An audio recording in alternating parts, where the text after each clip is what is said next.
Hey, this is Drew Harden, and I'm sharing how we have really good, solid, effective team meetings here at our organization, Blue Compass. Dysfunction dwells in the conversations that are not had. It's really important as leaders to ensure that communication exists, because if you don't have communication with your team, you don't have trust. So that's one of the reasons we have regular team meetings here at Blue Compass.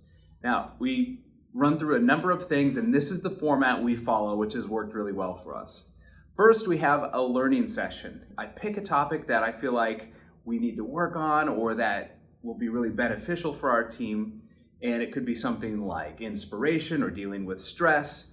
One of the ones we did recently that was really effective was assume the best. We talked about how we all need to assume the best when we're not quite sure what's going on with something, and that impacted our team really well. So it's just a brief time. You can watch a YouTube video about a subject, or you can study a bit yourself and share a story. Just a bit of time of learning. The second thing that we always do is our mission and values. Now, our team has heard this a lot from me, and so it gets very repetitive, but that's also the point. I go through Blue Compass's mission, so we always know what it is, we're always on the same page, and then we step through each one of our 5 value statements.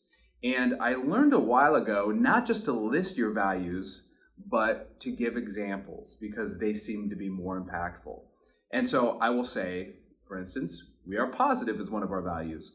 One of the ways we saw this in the last month is from Jordan, who dealt with a very difficult situation with a client with a wonderful attitude. She looked at the bright side and she was able to get through it and help our client come out better for it. Something like that. So we pay attention throughout the month for examples of where people live up to these 5 values, and then we share a great example for the team throughout. And one of the best ways to get behavior from people is to find them doing things right. And this is a great way to do that. And the third thing we'll do is a housekeeping session. Now, this is just a time where we'll go through a number of things that are really important, and maybe some changes that are happening in the office, maybe some small updates and things like that that people need to know.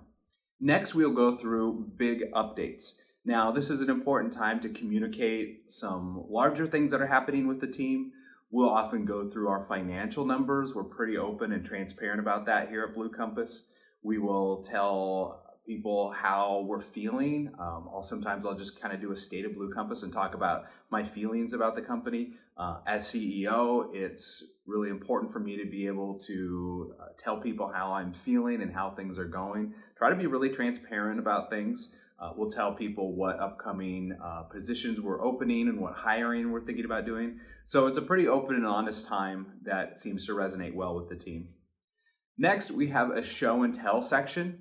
Now, our company is big enough that not everyone knows what's going on in every department, and I don't even know what's going on all the time. And so it's a wonderful time. I'll invite someone up who's worked on a great project recently. Usually it's like a project manager or an account executives, and they will step through one of the great projects we've recently launched. So for instance, someone might come up and share this great new functionality we built on this website that we launched for a client, or we might have someone come up and share the success stories and the wonderful return on investment a client got recently on a search engine optimization project. Then we'll have a fun section. So this section is just a time to make people laugh a little bit, and we never want to take ourselves too seriously, and so we'll watch a funny video that we created, or sometimes I'll do a little segment where I'll go through and say some rumors that I heard around the office, even though these are totally made up, and I'll debunk them, making people laugh. So I think that's just as important as every other segment, to include something really fun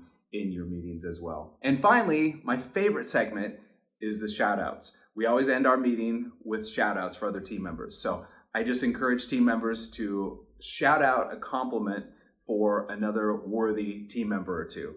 And the last time we did this, it took like 15 or 20 minutes. So many people had so many compliments for one another, and our meeting ended up going really, really long. And some people could say, wow, that's a lot of wasted time and billable hours that aren't being billed. But we think that's probably the best way you could possibly spend your time, because everyone wants to be appreciated and encouraged and recognized, and no one ever left an organization for being recognized too much. So it's a fantastic time to be able to compliment and thank our team members. So there's a few things that you can do to have more impactful team meetings. I hope that's helpful for you. If I can ever be of assistance, reach out. Thanks.